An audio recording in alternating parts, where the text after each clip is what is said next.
1947 में इंडिया आजाद हुआ, लेकिन कश्मीर की कहानी इतनी सिंपल नहीं थी। एक तरफ था इंडिया और दूसरी तरफ था पाकिस्तान। बीच में था जम्मू कश्मीर, जिसके राजा थे राजा हरि सिंह। सबसे इंटरेस्टिंग बात यह है कि राजा हरि सिंह ने शुरुआत में इंडिया या पाकिस्तान किसी के साथ जाने का फैसला नहीं किया था। वो चाहते थे कि कश्मीर एक अलग देश बने, लेकिन फिर एक ऐसी घटना हुई जिसने उनका पूरा फैसला बदलने पर मजबूर कर दिया। और यही शुरू होती है आर्टिकल 370। अक्टूबर 1947 कश्मीर में अचानक हालात बिगड़ने लगे। पाकिस्तान की तरफ से तालिबान फोर्स ने कश्मीर में घुस गए और तोड़फोड़ करने लगे। अब महाराजा हरि सिंह के सामने एक बड़ी प्रॉब्लम थी, कश्मीर को बचाया कैसे जाए।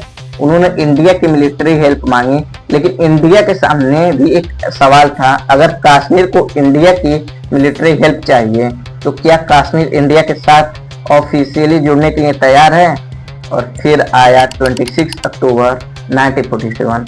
महाराजा हरि सिंह ने इंस्टॉलमेंट ऑफ असाइन पर सिग्नेचर कर दिया, जिससे कश्मीर इंडिया के साथ जुड़ गया। लेकिन अगर कश्मीर इंडिया का हिस्सा बन चुका था तो फिर आर्टिकल 370 की जरूरत क्यों पड़ी, यह सबसे बड़ा सवाल है। उस समय जम्मू कश्मीर का सिचुएशन बाकी फ्रेंडली स्टेट से अलग थी। युद्ध चल रहा था, पॉलिटिकल सिचुएशन सेंसिटिव थी और कश्मीर की अपनी अलग कॉन्स्टिट्यूशनल कन्वेंशंस थी। इसने इंडिया और जम्मू कश्मीर के बीच एक स्पेशल कॉन्स्टिट्यूशनल एग्रीमेंट बनाया गया और 1950 में इंडिया कॉन्स्टिट्यूशन में आया। आर्टिकल 370 इसके तहत जम्मू कश्मीर को कुछ स्पेशल कॉन्स्टिट्यूशनल प्रोविजंस मिले। इंडिया पार्लियामेंट की पावर शुरुआत में कुछ स्पेसिफाइड सब्जेक्ट तक ही सीमित थी। बाकी कॉन्स्टिट्यूशनल प्रोविजंस को लागू करने के लिए अलग प्रक्रिया की जरूरत पड़ सकती थी। और सबसे इंटरेस्टिंग बात, जम्मू कश्मीर का अपना कॉन्स्टिट्यूशन भी था। लेकिन क्या आर्टिकल 370 हमेशा के लिए था? जवाब है नहीं। कॉन्स्टिट्यूशन में इसे टेम्परेरी प्रोविजंस कहा गया था, लेकिन अगर टेम्परेरी था तो सवाल उठता है कि इसे हटाने में लगभग 70 साल क्यों लग गए हैं। अगले कई दशकों में इंडिया और जम्मू कश्मीर के कॉन्स्टिट्यूशन रिलेशनशिप में धीरे धीरे बदलाव आते गए। प्रेसिडेंटल ऑर्डर्स के जरिए इंडिया कॉन्स्टिट्यूशन के कई प्रोविजंस जम्मू कश्मीर पर लागू किए गए। यानी एक तरफ आर्टिकल 370 मौजूद था, दूसरी तरफ समय के साथ उसके जरिए मिलने वाली अलग व्यवस्था में भी बदलाव हो रहे थे।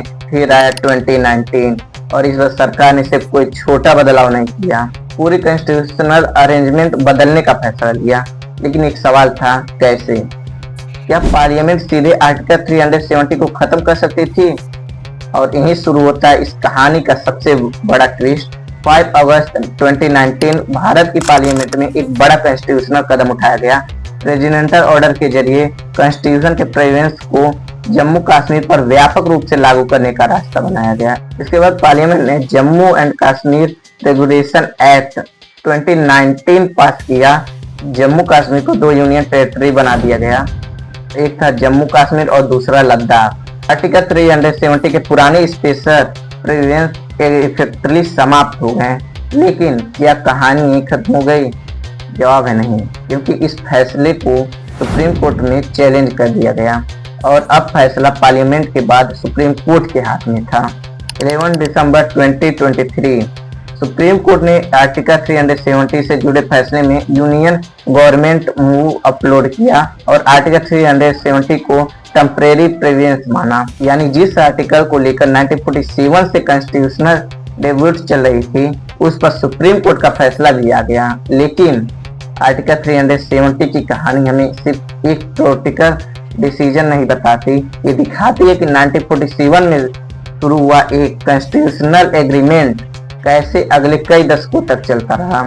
और फिर 5 अगस्त 2019 को उसका सबसे बड़ा बदलाव हुआ। आर्टिकल 370 सिर्फ एक आर्टिकल की कहानी नहीं है, एक कश्मीर कॉन्स्टिट्यूशन और इंडिया के बदलते पॉलिटिकल हिस्ट्री की कहानी है। शायद सबसे बड़ा सवाल आज भी यही है, क्या आर्टिकल 370 सिर्फ कश्मीर को स्पेशल स्टेट देने वाला आर्टिकल था या इसके पीछे 1947 से जुड़ी एक बहुत बड़ी कॉन्स्टिट्यूशनल स्टोरी थी। वीडियो अच्छी लगी हो तो वीडियो को लाइक करें और चैनल को सब्सक्राइब करें।